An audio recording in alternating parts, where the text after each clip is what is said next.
તો પીએમ મોદી મન કી બાત કરી રહ્યા છે, આવો સાંભળીએ।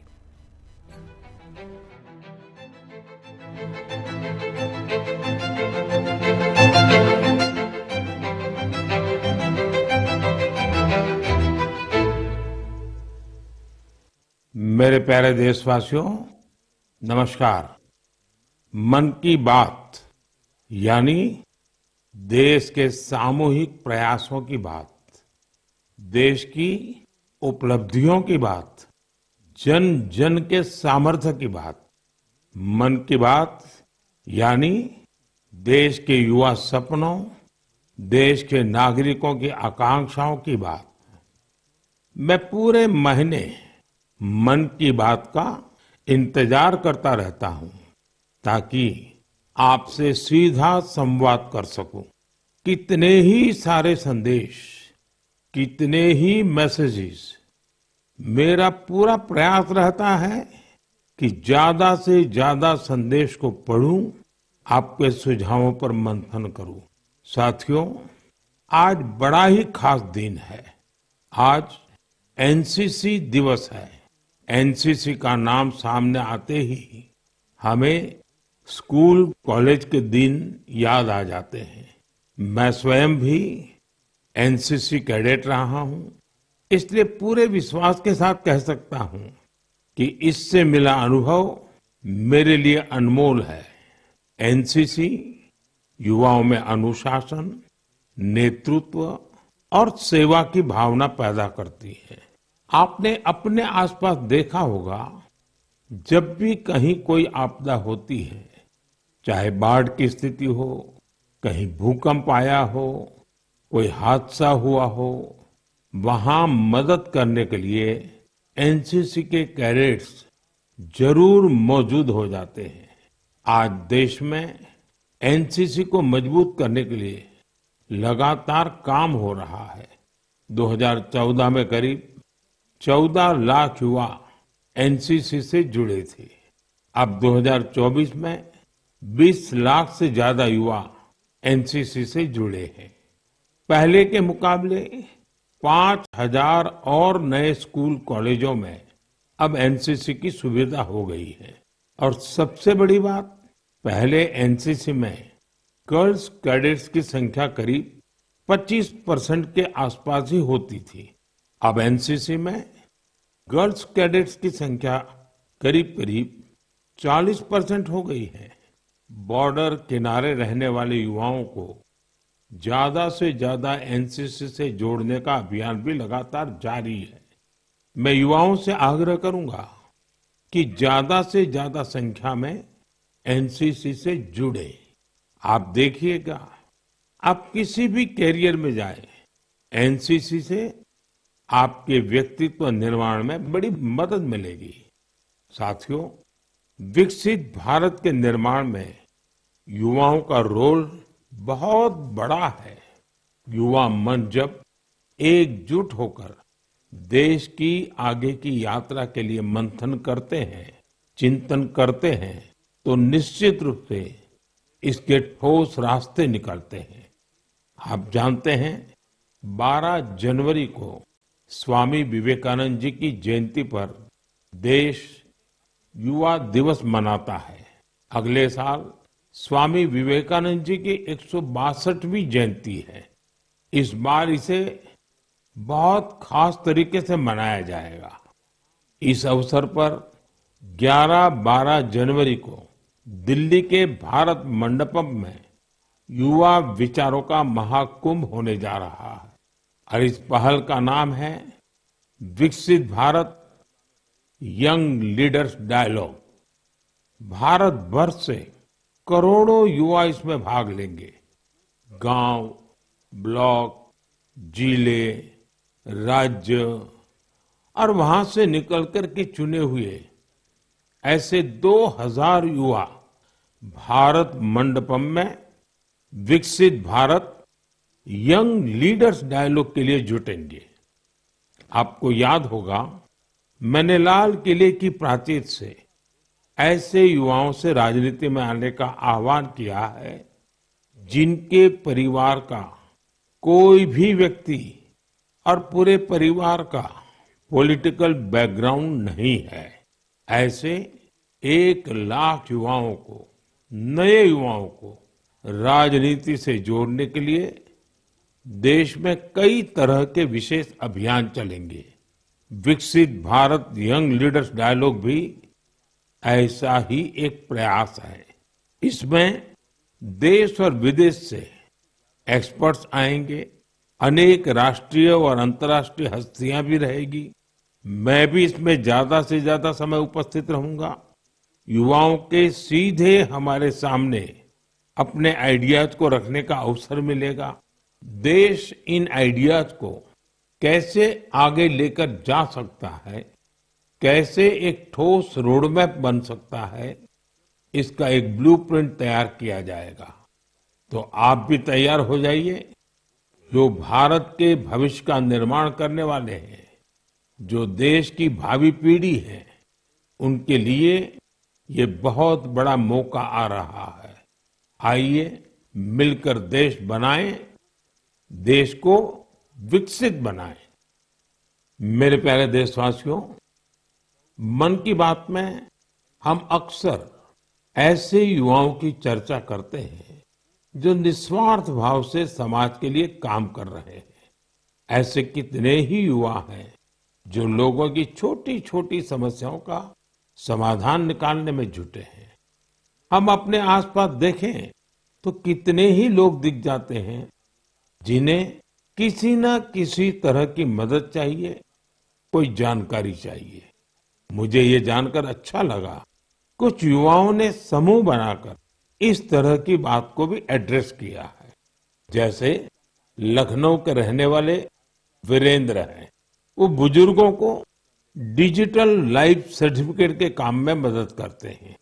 आप जानते हैं कि नियमों के मुताबिक सभी पेंशनर्स को साल में एक बार लाइफ सर्टिफिकेट जमा कराना होता है। 2014 तक इसकी प्रक्रिया यह थी कि इसे बैंकों में जाकर बुजुर्ग को खुद जमा करना पड़ता था। आप कल्पना कर सकते हैं कि इससे हमारे बुजुर्गों को कितनी असुविधा होती थी। अब ये व्यवस्था बदल चुकी है। अब डिजिटल लाइफ सर्टिफिकेट देने से चीजें बहुत ही सरल हो गई है। बुजुर्गों को बैंक नहीं जाना पड़ता। बुजुर्गों को टेक्नोलॉजी की वजह से कोई दिक्कत ना आए, इसमें वीरेंद्र जैसे युवाओं की बड़ी भूमिका है। वो अपने क्षेत्र के बुजुर्गों को इसके बारे में जागरूक करते रहते हैं। इतना ही नहीं, वो बुजुर्गों को टैक्स सेवी भी बना रहे हैं। ऐसे ही प्रयासों से आज डिजिटल लाइफ सर्टिफिकेट पाने वालों की संख्या 80 लाख के आंकड़े को पार कर गई है। इनमें से 2 लाख से ज्यादा ऐसे बुजुर्ग हैं जिनकी आयु 80 के भी पार हो गई है। साथियों, कई शहरों में युवा बुजुर्गों को डिजिटल क्रांति में भागीदार बनाने के लिए भी आगे आ रहे हैं। भोपाल के महेश ने अपने मोहल्ले के कई बुजुर्गों को मोबाइल के माध्यम से पेमेंट करना सिखाया है। इन बुजुर्गों के पास स्मार्टफोन तो था, लेकिन उसका सही उपयोग बताने वाला कोई नहीं था। बुजुर्गों को डिजिटल अरेस्ट के खतरे से बचाने के लिए भी युवा आगे आए हैं।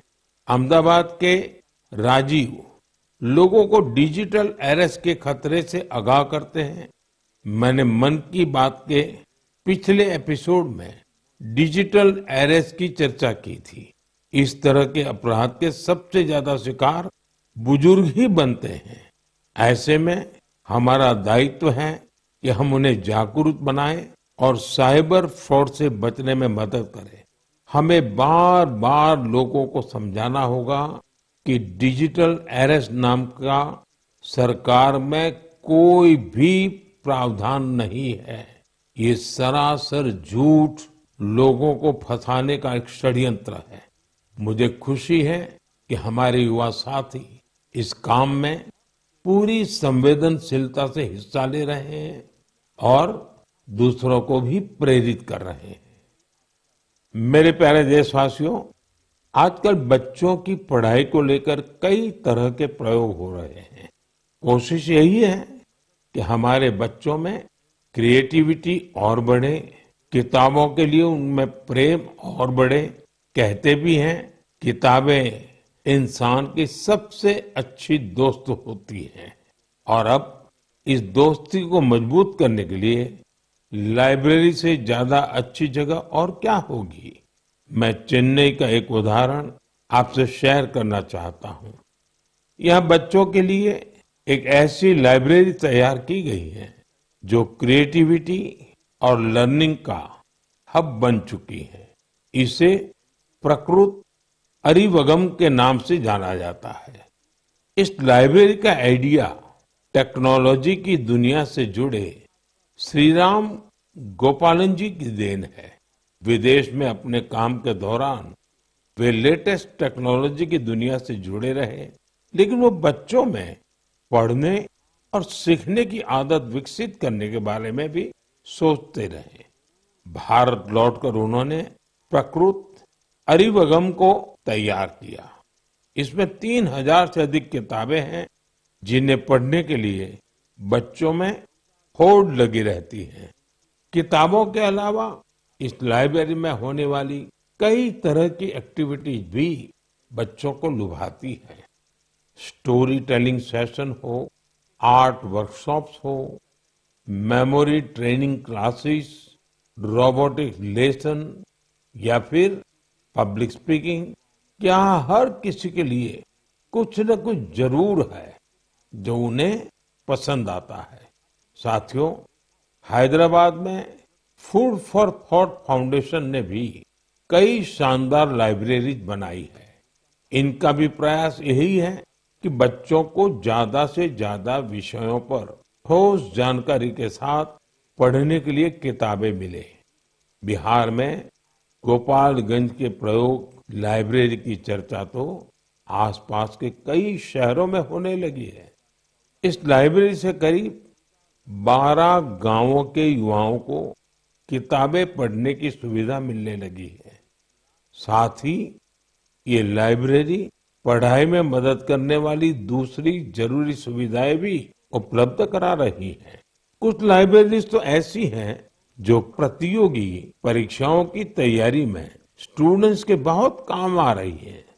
ये देखना वाकई बहुत सुखद है कि समाज को सशक्त बनाने में आज लाइब्रेरी का बेहतरीन उपयोग हो रहा है। आप भी किताबों से दोस्ती बढ़ाइए और देखिए कैसे आपके जीवन में बदलाव आता है। मेरे प्यारे देशवासियों, परसों रात ही मैं दक्षिण अमेरिका के देश गयाना से लौटा हूं। भारत से हजारों किलोमीटर दूर गयाना में भी एक मिनी भारत बसता है।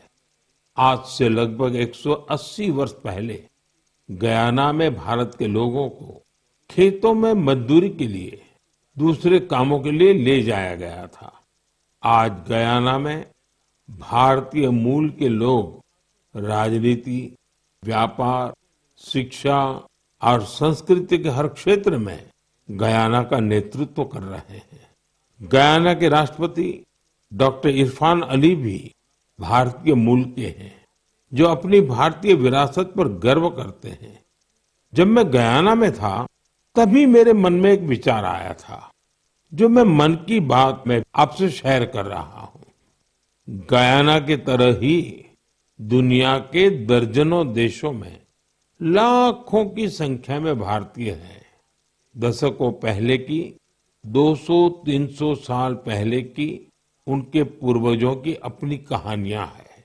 क्या आप ऐसी कहानियों को खोज सकते हैं कि किस तरह भारतीय प्रवासियों ने अलग अलग देशों में अपनी पहचान बनाई, कैसे उन्होंने वहां की आजादी की लड़ाई के अंदर हिस्सा लिया, कैसे उन्होंने अपनी भारतीय विरासत को जीवित रखा। मैं चाहता हूं कि आप ऐसी सच्ची कहानियों को खोजें और मेरे साथ शेयर करें। आप इन कहानियों को नमो ऐप पर या माय गॉव पर #इंडियन डायस्पोरा स्टोरीज के साथ भी शेयर कर सकते हैं।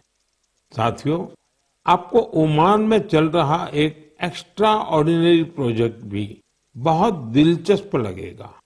अनेकों भारतीय परिवार कई शताब्दियों से ओमान में रह रहे हैं। इनमें से ज्यादातर गुजरात के कच्छ से जाकर बसे हैं। इन लोगों ने व्यापार के महत्वपूर्ण लिंक तैयार किए थे। आज भी उनके पास ओमानी नागरिकता है, लेकिन भारतीयता उनकी रग रग में बसी है। ओमान में भारतीय दूतावास और नेशनल आर्काइव्स ऑफ इंडिया के सहयोग से एक टीम ने इन परिवारों की हिस्ट्री को प्रिजर्व करने का काम शुरू किया है। इस अभियान के तहत अब तक हजारों डॉक्यूमेंट्स जुटाए जा चुके हैं। इनमें diary, account book, ledgers, letters और टेलीग्राम शामिल है। इनमें से कुछ दस्तावेज तो सन 1838 के भी हैं। ये दस्तावेज भावनाओं से भरे हुए हैं। बरसों पहले जब वो ओमान पहुंचे तो उन्होंने किस प्रकार का जीवन जिया, किस तरह के सुख दुख का सामना किया और ओमान के लोगों के साथ उनके संबंध कैसे आगे बढ़े, ये सब कुछ इन दस्तावेजों का हिस्सा है। ओरल हिस्ट्री प्रोजेक्ट ये भी इस मिशन का एक महत्वपूर्ण आधार है। इस मिशन में वहां के वरिष्ठ लोगों ने अपने अनुभव साझा किए हैं। लोगों ने वहां अपने रहन सहन से जुड़ी बातों को विस्तार से बताया है। साथियों, ऐसा ही एक ओरल हिस्ट्री प्रोजेक्ट भारत में भी हो रहा है। इस प्रोजेक्ट के तहत इतिहास प्रेमी देश के विभाजन के कालखंड में पीड़ितों के अनुभवों का संग्रह कर रहे हैं। अब देश में ऐसे लोगों की संख्या कम ही बची है जिन्होंने विभाजन की विभीषिका को देखा है। ऐसे में यह प्रयास और ज्यादा महत्वपूर्ण हो गया है। साथियों, जो देश, जो स्थान अपने इतिहास को संजो कर रखता है, उसका भविष्य भी सुरक्षित रहता है। इसी सोच के साथ एक प्रयास हुआ है जिसमें गांवों के इतिहास को संजोने वाली एक डायरेक्टरी बनी है। समुद्री यात्रा के भारत के पुरातन सामर्थ्य से जुड़े साक्ष्यों को सहेजने का भी अभियान देश में चल रहा है। इस कड़ी में लोथल में एक बहुत बड़ा म्यूजियम भी बनाया जा रहा है।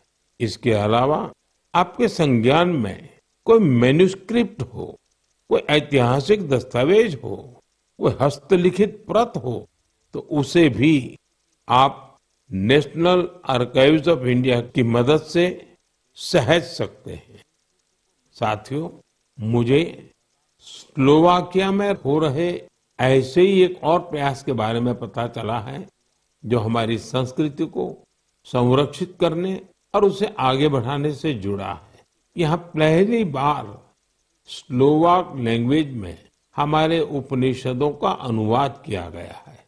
इन प्रयासों से भारतीय संस्कृति के वैश्विक प्रभाव का भी पता चलता है। हम सभी के लिए ये गर्व की बात है कि दुनिया भर में ऐसे करोड़ों लोग हैं जिनके हृदय में भारत बसता है। मेरे प्यारे देशवासियों, अब मैं आपसे देश की एक ऐसी उपलब्धि साझा करना चाहता हूं जिसे सुनकर आपको खुशी भी होगी और गौरव भी होगा, और अगर आपने नहीं किया है तो शायद पछतावा भी होगा। कुछ महीने पहले हमने एक पेड़ माँ के नाम अभियान शुरू किया था। इस अभियान में देश भर के लोगों ने बहुत उत्साह से हिस्सा लिया। मुझे ये बताते हुए बहुत खुशी हो रही है कि इस अभियान ने 100 करोड़ पेड़ लगाने का अहम पड़ाव पार कर लिया है। 100 करोड़ पेड़, वो भी सिर्फ 5 महीनों में। ये हमारे देशवासियों के अथक प्रयासों से ही संभव हुआ है। इससे जुड़ी एक और बात जानकर आपको गर्व होगा। एक पेड़ माँ के नाम अभियान अब दुनिया के दूसरे देशों में भी फैल रहा है। जब मैं गयाना में था तो वहां भी इस अभियान का साक्षी बना। वहां मेरे साथ गयाना के राष्ट्रपति डॉक्टर इरफान अली, उनकी पत्नी की माताजी और परिवार के बाकी सदस्य एक पेड़ मां के नाम अभियान में शामिल हुए। साथियों, देश के अलग अलग हिस्सों में ये अभियान लगातार चल रहा है। मध्य प्रदेश के इंदौर में एक पेड़ मां के नाम अभियान के तहत पेड़ लगाने का रिकॉर्ड बना है। यहाँ 24 घंटे में 12 लाख से ज्यादा पेड़ लगाए गए। इस अभियान की वजह से इंदौर की रेवती हिल्स के बंजर इलाके अब ग्रीन जोन में बदल जाएंगे। राजस्थान के जैसलमेर में इस अभियान के द्वारा एक अनोखा रिकॉर्ड बना। यहाँ महिलाओं की एक टीम ने 1 घंटे में 25,000 पेड़ लगाए। माताओं ने मां के नाम पेड़ लगाया और दूसरों को भी प्रेरित किया। यहाँ एक ही जगह पर 5,000 से ज्यादा लोगों ने मिलकर पेड़ लगाए। ये भी अपने आप में एक रिकॉर्ड है। एक पेड़ मां के नाम अभियान के तहत कई सामाजिक संस्थाएं स्थानीय जरूरतों के हिसाब से पेड़ लगा रही हैं। उनका प्रयास है कि जहां पेड़ लगाए जाए वहां पर्यावरण के अनुकूल पूरा इकोसिस्टम डेवलप हो।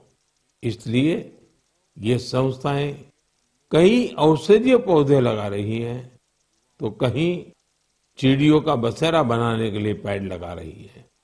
बिहार में जीविका सेल्फ हेल्प ग्रुप की महिलाओं ने 75 लाख पेड़ लगाने का अभियान चला रही है। इन महिलाओं का फोकस फल वाले पेड़ों पर है, जिससे आने वाले समय में आय भी की जा सके। साथियों, इस अभियान से जुड़कर कोई भी व्यक्ति अपनी मां के नाम पर पेड़ लगा सकता है। अगर मां साथ है तो उन्हें साथ लेकर आप पेड़ लगा सकते हैं, नहीं तो उनकी तस्वीर साथ में लेकर आप इस अभियान का हिस्सा बन सकते हैं। पेड़ के साथ आप अपनी सेल्फी भी mygov.in पर पोस्ट कर सकते हैं। मां हम सब के लिए जो करती हैं, हम उनका ऋण कभी नहीं चुका सकते, लेकिन एक पेड़ मां के नाम लगाकर हम उनकी उपस्थिति को हमेशा के लिए जीवंत बना सकते हैं। मेरे प्यारे देशवासियों, आप सभी लोगों ने बचपन में गोरैया या स्पैरो को अपने घर की छत पर, पेड़ों पर चहकते हुए जरूर देखा होगा। गोरैया को तमिल और मलयालम में कुरुवी, तेलुगु में पिचुका और कन्नड़ा में गुब्बी के नाम से जाना जाता है।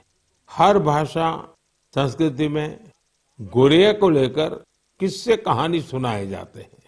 हमारे आसपास बायोडायवर्सिटी को बनाए रखने में गोरैया का एक बहुत महत्वपूर्ण योगदान होता है। लेकिन आज शहरों में बड़ी मुश्किल से गोरैया दिखती है। बढ़ते शहरीकरण की वजह से गोरैया हमसे दूर चली गई है। आज की पीढ़ी के ऐसे बहुत से बच्चे हैं जिन्होंने गोरैया को सिर्फ तस्वीरों या वीडियो में देखा है। ऐसे बच्चों के जीवन में इस प्यारी पक्षी की वापसी के लिए कुछ अनोखे प्रयास हो रहे हैं। चेन्नई के कुडुगल ट्रस्ट ने गोरैया की आबादी बढ़ाने के लिए स्कूल के बच्चों को अपने अभियान में शामिल किया है। संस्थान के लोग स्कूलों में जाकर बच्चों को बताते हैं कि गोरैया रोजमर्रा के जीवन में कितनी महत्वपूर्ण है। ये संस्थान बच्चों को गोरैया का घोंसला बनाने की ट्रेनिंग देते हैं। इसके लिए संस्थान के लोगों ने बच्चों को लकड़ी का एक छोटा सा घर बनाना सिखाया। इसमें गोरैया को रहने खाने का इंतजाम किया। ये ऐसे घर होते हैं जिन्हें किसी भी इमारत की बाहरी दीवार पर या पेड़ पर लगाया जा सकता है। बच्चों ने इस अभियान में उत्साह के साथ हिस्सा लिया और गोरैया के लिए बड़ी संख्या में घोंसला बनाना शुरू कर दिया। पिछले 4 वर्षों में संस्था ने गोरैया के लिए ऐसे 10,000 घोंसले तैयार किए हैं। कुडुगल ट्रस्ट की इस पहल से आसपास के इलाकों में गोरैया की आबादी बढ़नी शुरू हो गई है। आप भी अपने आसपास ऐसे प्रयास करेंगे तो निश्चित तौर पर गोरैया फिर से हमारे जीवन का हिस्सा बन जाएगी।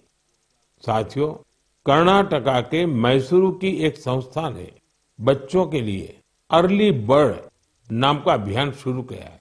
ये संस्था बच्चों को पक्षियों के बारे में बताने के लिए खास तरह की लाइब्रेरी चलाती है। इतना ही नहीं, बच्चों में प्रकृति के प्रति जिम्मेदारी का भाव पैदा करने के लिए नेचर एजुकेशन किट तैयार किया है। इस किट में बच्चों के लिए story book, games, activity sheets और जिगसॉ पजल्स हैं। ये संस्था शहर के बच्चों को गांवों में लेकर जाती है और उन्हें पक्षियों के बारे में बताती है। इस संस्था के प्रयासों की वजह से बच्चे पक्षियों की अनेक प्रजातियों को पहचानने लगे हैं। मन की बात के श्रोता भी इस तरह के प्रयास से बच्चों में अपने आसपास को देखने, समझने का अलग नजरिया विकसित कर सकते हैं। मेरे प्यारे देशवासियों, आपने देखा होगा, जैसे ही कोई कहता है सरकारी दफ्तर, तो आपके मन में फाइलों के ढेर की तस्वीर। तो आ साथे ज मन की बात ने लईने पीएम मोदी देशवासीओने रेडियोना माध्यम थकी संबोध्या અને જેમાં જે ડિજિટલ એરેસ્ટ કરવામાં આવી રહ્યા છે તેને લઈને પણ તેઓએ ચર્ચા કરી હતી। લખનઉ યુવાની પીએમ મોદીએ ખાસ વાત કરી હતી। તો વધુ સમાચાર માટે જોતા રહો મંતવ્ય ન્યૂઝ। નમસ્કાર।